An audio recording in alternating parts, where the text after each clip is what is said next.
Arranging himself as a janitor in a wealthy family, Vlad had no idea that the wife of the owner would make him an offer while her husband was away from home.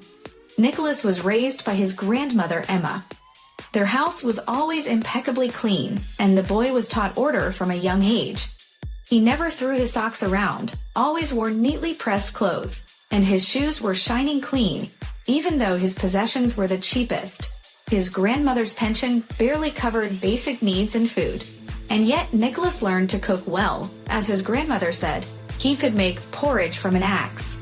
When Emma's grandmother fell ill, he asked the housing office to let him clean several entrances. Nicholas prayed not to be taken to a children's home. Leaving his beloved home was like losing his freedom for him. Although his grandmother passed away, he managed to live on his own for a few months until he reached legal age. He finished school, got his diploma, and started thinking about what to do next. He didn't study very well, so he didn't have many choices when it came to choosing an educational institution. He went wherever he was accepted, and in order not to starve, he went to a recruitment agency to look for a job. He didn't want to clean entrances. The pay was low, and his peers laughed at him. Nobody wanted to be friends with the janitor, let alone have a girlfriend. That's why he decided that the recruitment agency would help him. "What are you good at, young man?"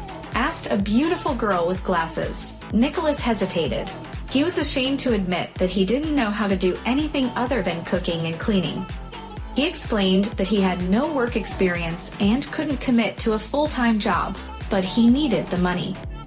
The girl listened to the applicant's requirements and handed him a form, telling him that she would get in touch with him. Nicholas thought he was useless, but a few days later he received a phone call. "Nicholas, hello. This is from the agency. I want to offer you a job. But don't refuse immediately. Think about it," the girl said. "What kind of job?" Nicholas asked. "A household assistant," the girl said vaguely. "What will I have to do?" Nicholas inquired. "You'll be responsible for maintaining the cleanliness of the house, cooking, and running errands for groceries. The owner of the apartment chose your application and offered a very good salary," she explained. "How much?" "I sent all the information to your email. Take a look.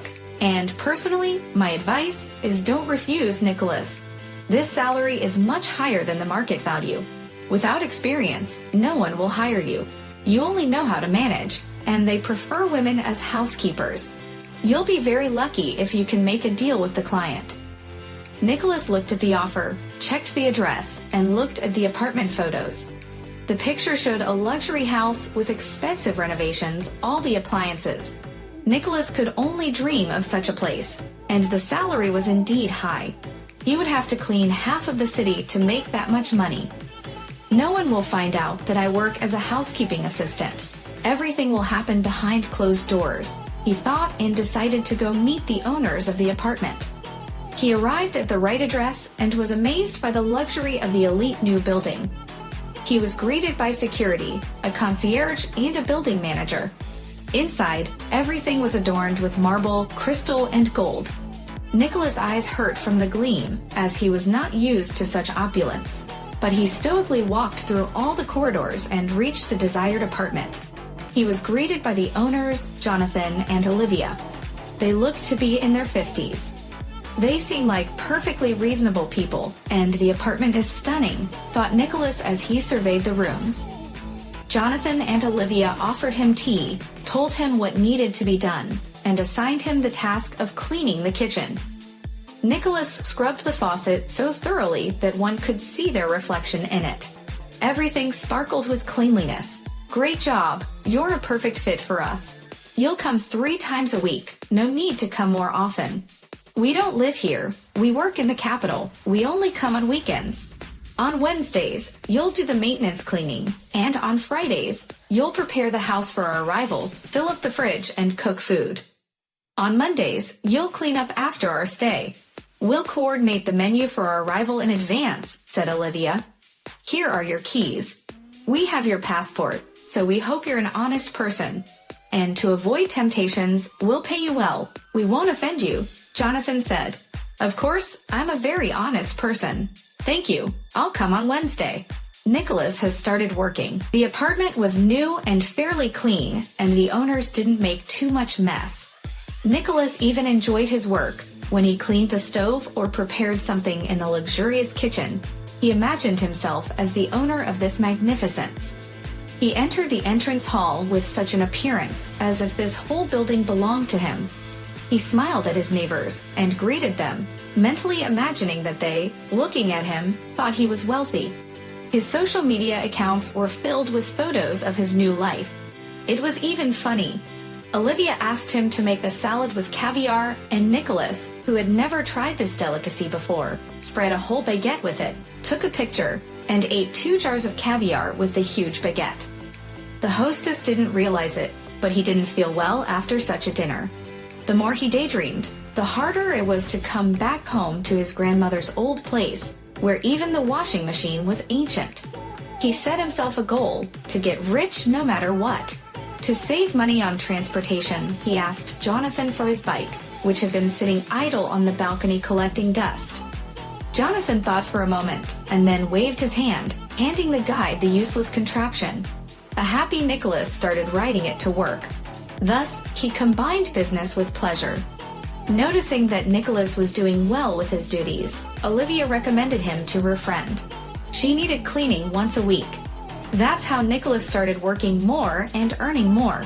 But he still wouldn't have enough for the luxurious life his owners lived. One day, Olivia came unexpectedly while he was cleaning the bathroom.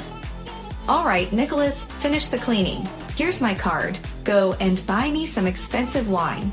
The most expensive one you can find in this lousy store. I'm celebrating my divorce." Olivia was already drunk. She asked him to buy her delicacies that Nicholas had never even heard of.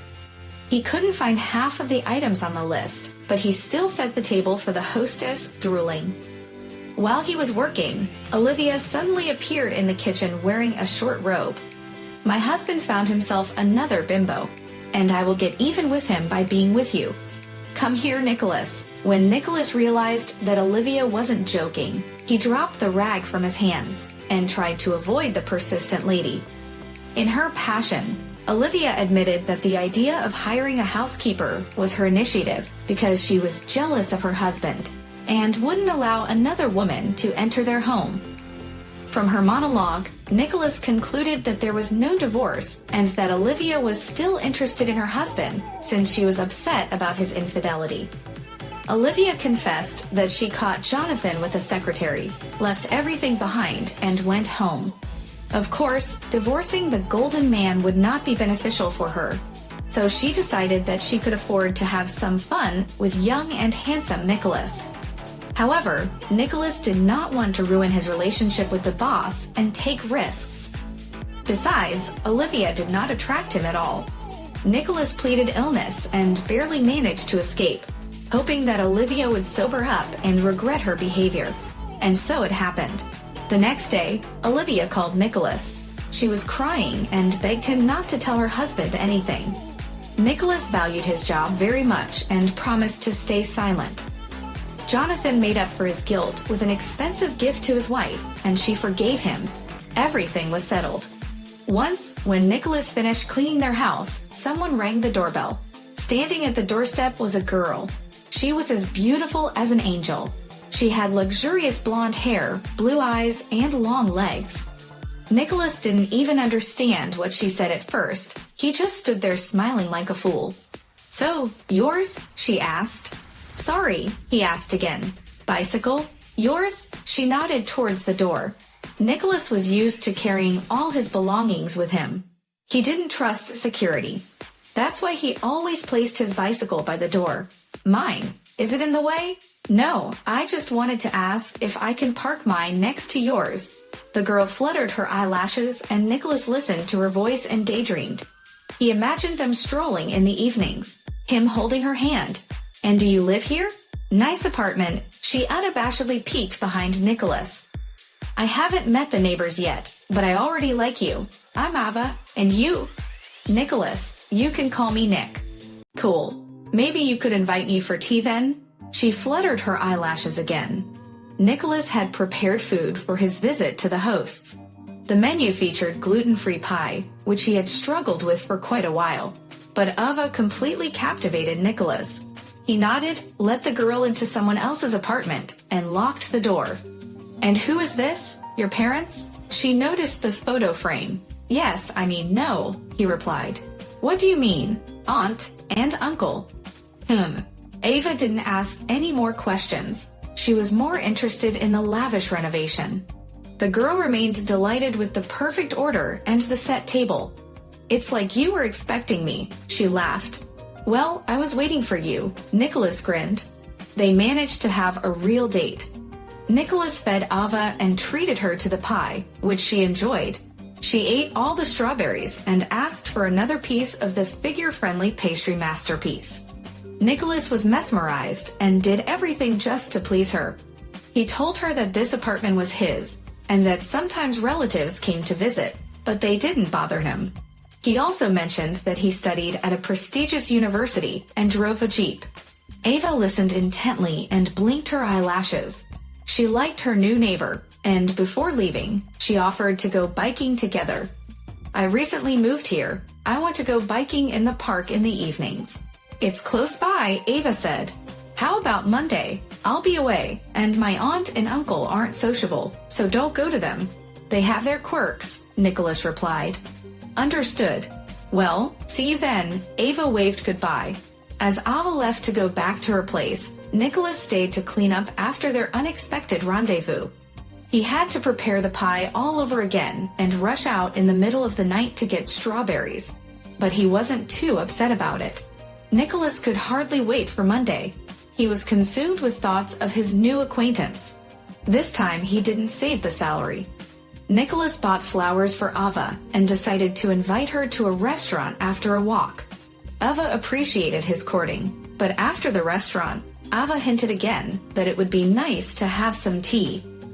At his home, Nicholas didn't think about the consequences. He agreed immediately, and instead of tea, he invited Ava to the master bedroom.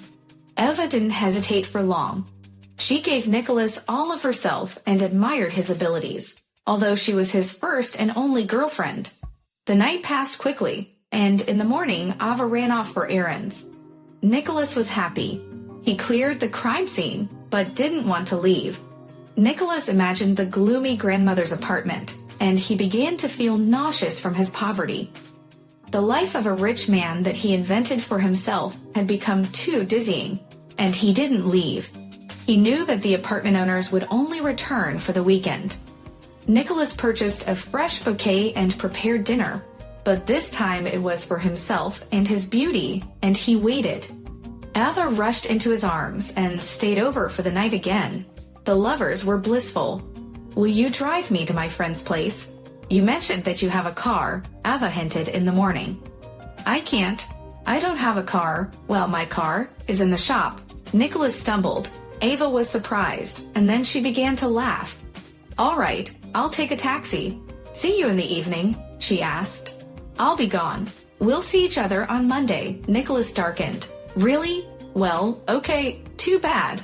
I'll miss you." Ava kissed him and left. This repeated for a few weeks. Each time, it became more difficult for Nicholas to leave luxury behind and return to his hole. But despite this, he refused to take on extra work so that there would be more time for Ava.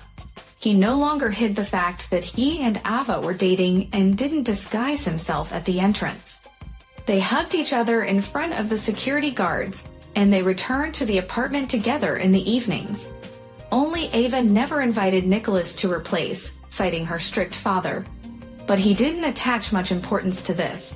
When the owners appeared, Nicholas became irritable. He had no desire to clean up and cater to them. The thought of the unfairness of life began to visit him more and more often. All he wanted was for Olivia and Jonathan to disappear somewhere, and their property to belong to him. So when Jonathan called Nicholas on Thursday and said that he and Olivia were going on vacation and didn't need to wait for them, Nicholas enthusiastically wished them a good time and accepted the challenge. Jonathan woke him up with good news, so he returned to the bed where Ava slept happily. I won't be going to visit relatives this week, so I'll be yours on the weekend, he said. Really? Ava smiled. Yeah, maybe we can go shopping. Well, all right. Nicholas didn't want to spend his saved money, but Ava probably had a gift of persuasion. That's exactly what he thought as he spent everything he had on gifts. And shoes? Shoes later, dear. Nicholas blushed. He couldn't admit that he didn't have any more money. I'm feeling a bit tired. Maybe we should go home. I thought, sorry, I must have eaten something wrong yesterday. All right, let's go home. Of course, once they were home, everything was fine with Nicholas again, and Ava put on a show for him. Sitting in an expensive armchair, sipping champagne from the host's collection, and watching the alluring Ava, Nicholas felt like the king of this life. He completely forgot who he was. And when Ava stripped down and lured him into another's bed, the door to the bedroom flew open, revealing the enraged face of the apartment owner, Olivia. How dare you, your little pup? Shouted Olivia, the apartment owner, catching her housekeeper, Nicholas, in the bedroom with a stranger. You dare to bring a loose woman into my home, into my bed? Ava was frightened. She covered herself with a blanket and hurried towards the exit. Nicholas, on the other hand, was so shocked that he didn't immediately comprehend what had happened. He couldn't have anticipated that Olivia would show up without any warning. She was supposed to be on vacation, on the other side of the world at that very moment. But the landlady was right there with him, seething with anger. He couldn't even fathom how Olivia lunged at him and began shaking him by the edge of his shirt. He couldn't understand why Olivia was so infuriated. Only years later did he realize that it was the flare-up of the jealousy of a once-rejected woman, and that she didn't feel the slightest remorse about the marital bed. She went mad upon seeing the young and beautiful girl in the very place where she could have been. But it was too late for Nicholas to make excuses. He had to hastily get dressed and practically flee from curses and threats. It turned out that Olivia's husband, Jonathan, was informed that their housekeeper was behaving strangely, sending out photos. Jonathan immediately wanted to fire Nicholas, but Olivia didn't allow it, deciding that he was just jealous of her relationship with Nicholas. They had a major argument and their vacation was ruined. Jonathan stayed at the resort, while Olivia returned home to try to resolve things with Nicholas again, but she caught the janitor with another girl. The story begins here. Conclusions were drawn. Olivia returned to her husband and confirmed that their housekeeper had violated moral and sanitary norms. Nicholas was shamefully fired, stripped of his bonus and salary, and given such recommendations that no employer would hire him. Nicholas ended up empty-handed. He had to return to his home and start cleaning the entrances again to exist somehow. He spent all his earnings on gifts for Ava, but she ran away and he had nothing left. He left his mobile phone with all the numbers in a hurry at Olivia's, and he had no other contact with Ava. He felt sorry for himself, thinking that he was just unlucky in life. Out of despair, it became easier for him to give up and sink to the bottom. Nicholas resigned himself to his fate. Learning and searching for something new was harder than buying a bottle. That's why he quit studying and spent all the little he earned on drinking. Because of his alcohol addiction, Nicholas lost everything. He was waiting for the inevitable outcome. This story could have ended so sadly, and I suppose those readers who didn't like Nicholas would want him to get what he deserved for his stupidity and debauchery. But for those who believe that it is possible to rise from any bottom, and with the desire to do so, I decided to write an alternative ending. Nicholas accepted his fate. The only thing that haunted him was the occasional feeling of guilt towards Ava. He felt he had let her down, and hated himself for his helplessness and cowardice.